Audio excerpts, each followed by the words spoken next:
Yokoso owashitare. Welcome back, and I apologize for beginning this video on such a dour note, but I have a question. What was the worst day you have ever had in your life?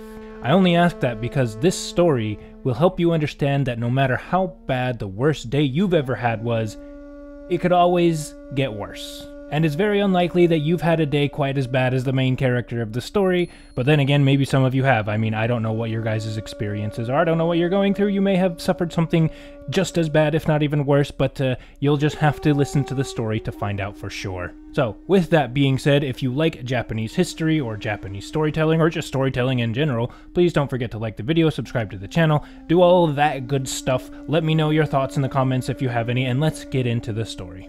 Once upon a time, ima wa mukashi. In the province of Mino, there was a very, very big river called the Inaba River. And when it would rain in the vicinity of this river, the river, like many others, flooded. Now the thing about this river is because it was so big, that when it flooded with more gusto, with more volume, and with more violence than most other rivers in the country. And as such, there being one particular village that lived on the banks of this river, they took special precautions to deal with this regular, really bad flooding. Specifically what they did, where it was most common back in the day for everybody to thatch their roofs with straw and hay and those kinds of things to thatch their roof, these people specifically made their roofs shingled, which wasn't unheard of, it wasn't super common, but they also made sure that their shingled roofs were extra sturdy. They also made sure that the rest of their houses were actually pretty sturdy, that the pillars that supported their roofs were also very, very strong. And the reason why they did this is because when the river flooded, what they would do is everybody would go up from outside of their house and go on top of the roof, and they would sit up there and wait for the flood to pass and the waters to recede so they could go back down and live their lives as normal. And this became such a regular thing for these people that they began taking all sorts of things up onto the roof with them to make their stay outside a little more comfortable. Specifically, they would even bring cooking ware. They would bring stuff to make a fire, they would bring all their pots and pans and all the things they needed to make food, and they would essentially have an outdoor barbecue, a cookout. They would make food on top of this roof and they would just eat. Have family dinner on top of the roof. Great, wonderful, while the flood was going around and destroying a bunch of things, except not their houses because their houses were extra flood-proof. Well, not quite flood-proof as you will see, but flood-resistant, let's say that. And because of this, the men still having business out and about in the village, and maybe perhaps just outside of the village where perhaps fields and stuff were, or maybe they had trade or whatever, the men still had business to attend to, so they got really, really good at both swimming and boating.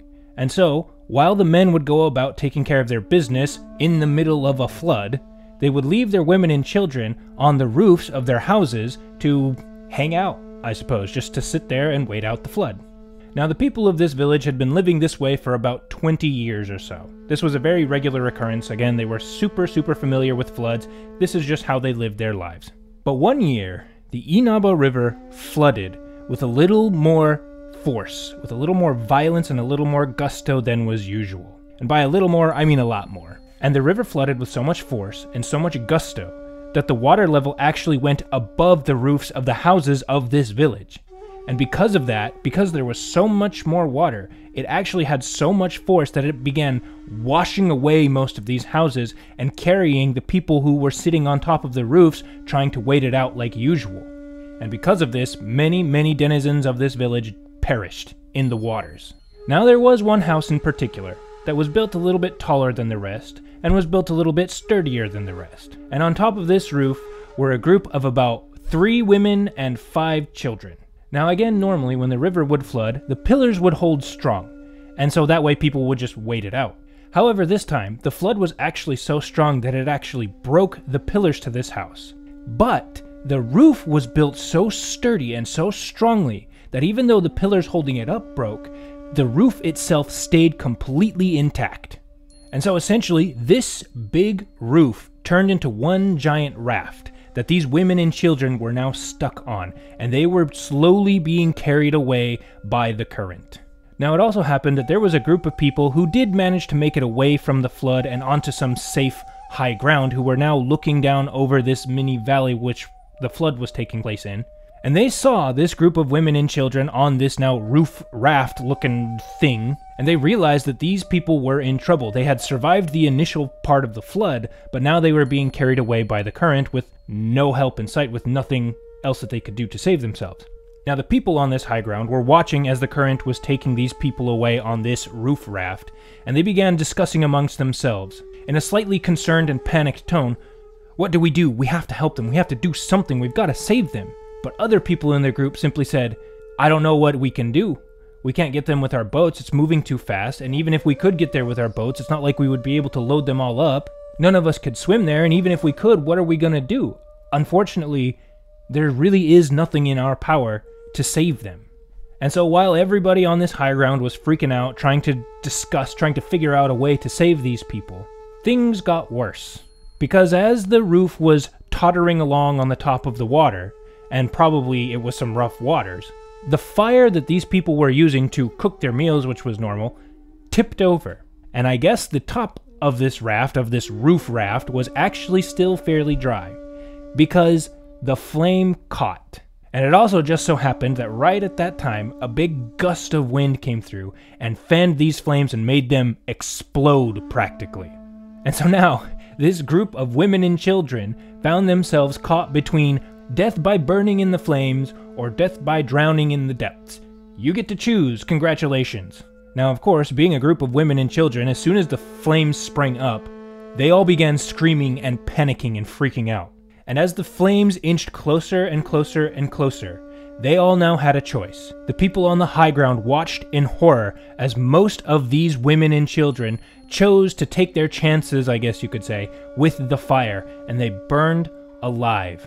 And the flames consumed the entirety of the roof, this little raft, until nothing was left. And of course, the people of the village that were on the high grounds that watched this were devastated. Like, this was horrible. How terrifying to witness something so grotesque like this. But then one of them noticed that in the water, a head popped up, and some arms flailing, trying to grasp onto something. And they realized that one of the kids had actually jumped into the water, determining that they had a better chance with the waves and with the current than with the fire, which I think is actually an astute observation. But there was now this kid, this lone kid with no raft, no floating device, just floundering along in these rapids, in this flood, trying to stay afloat.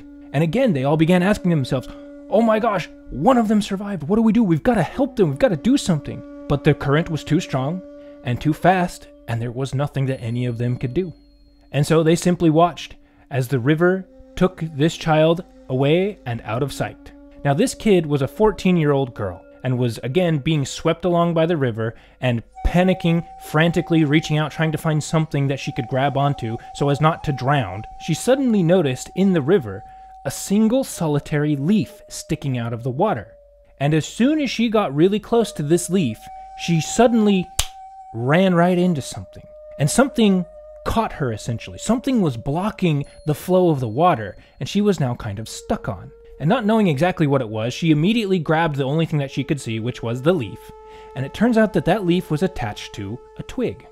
And that twig was further attached to a bigger branch.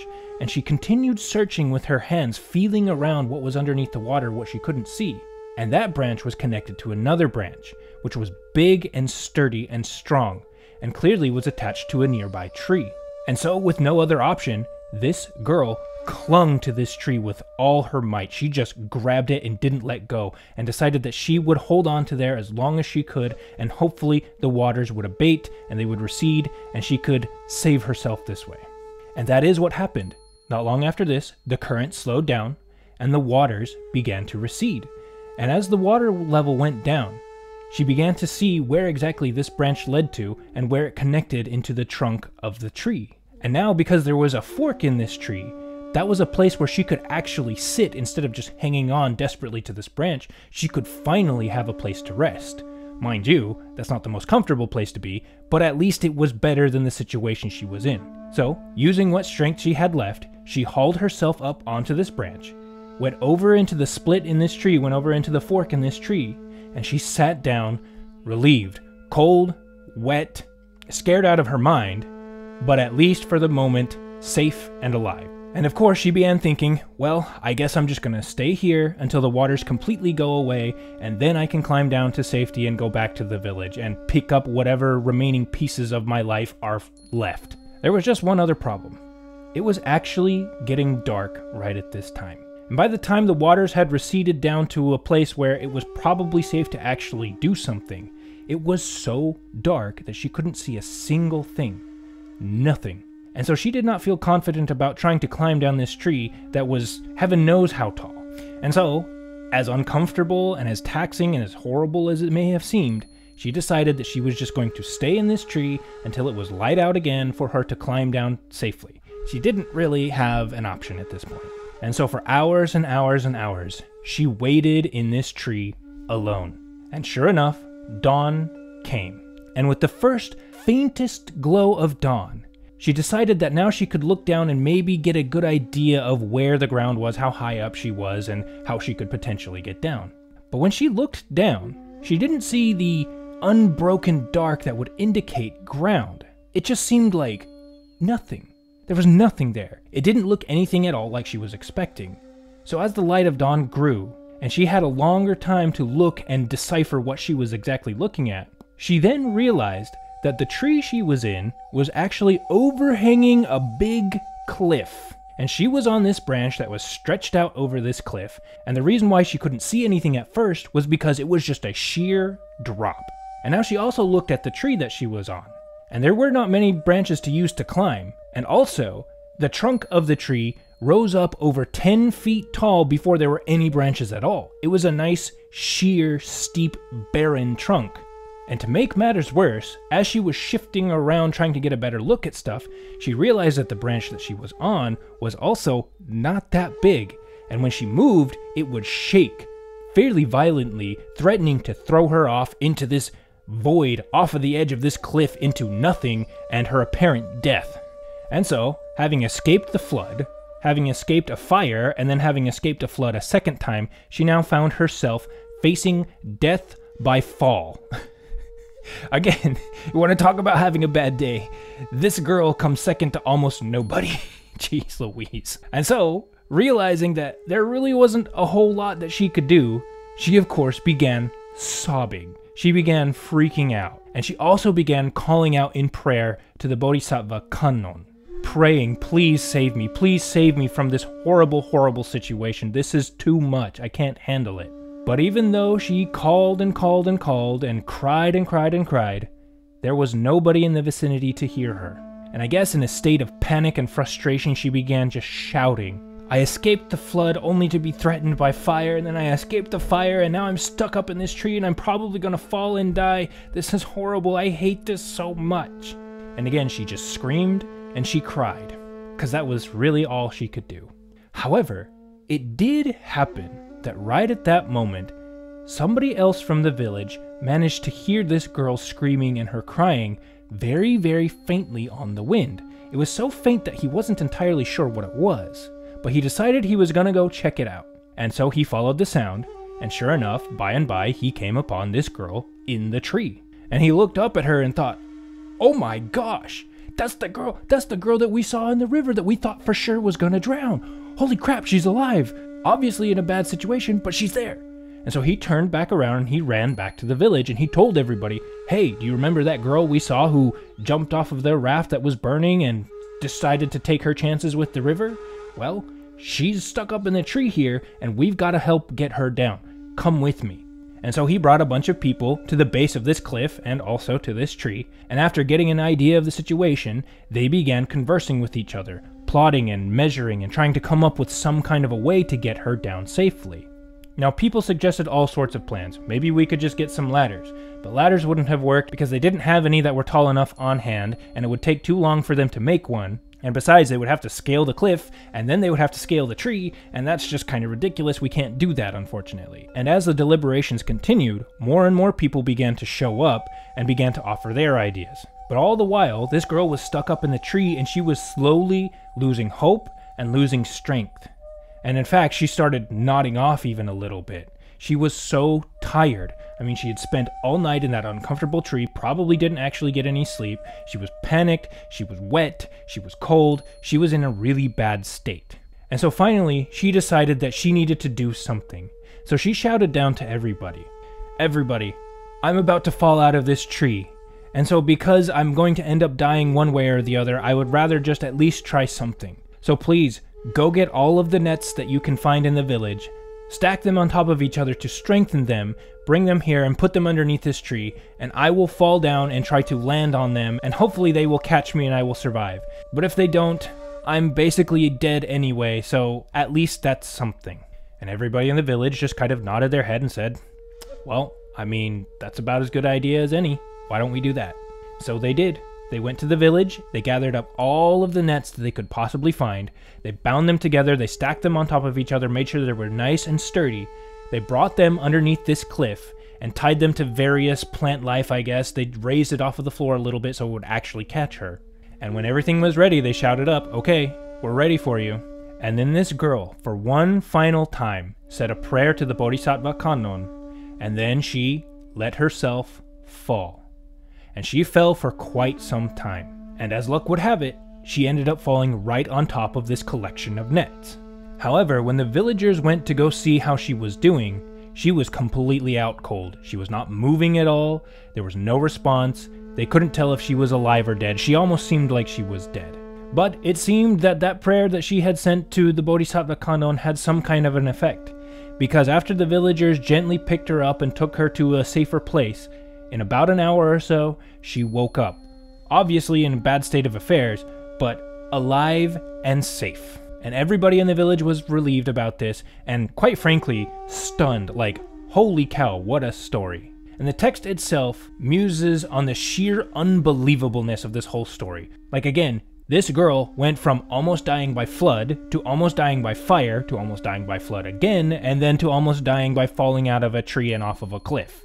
And yet, after all of that, she managed to survive every single one of these things. And everybody started believing that she must have done something in some past life to guarantee her this level of karmic protection. Like, holy cow, I don't know what you did in previous lives, but that stuff has saved your butt, and it saved you good.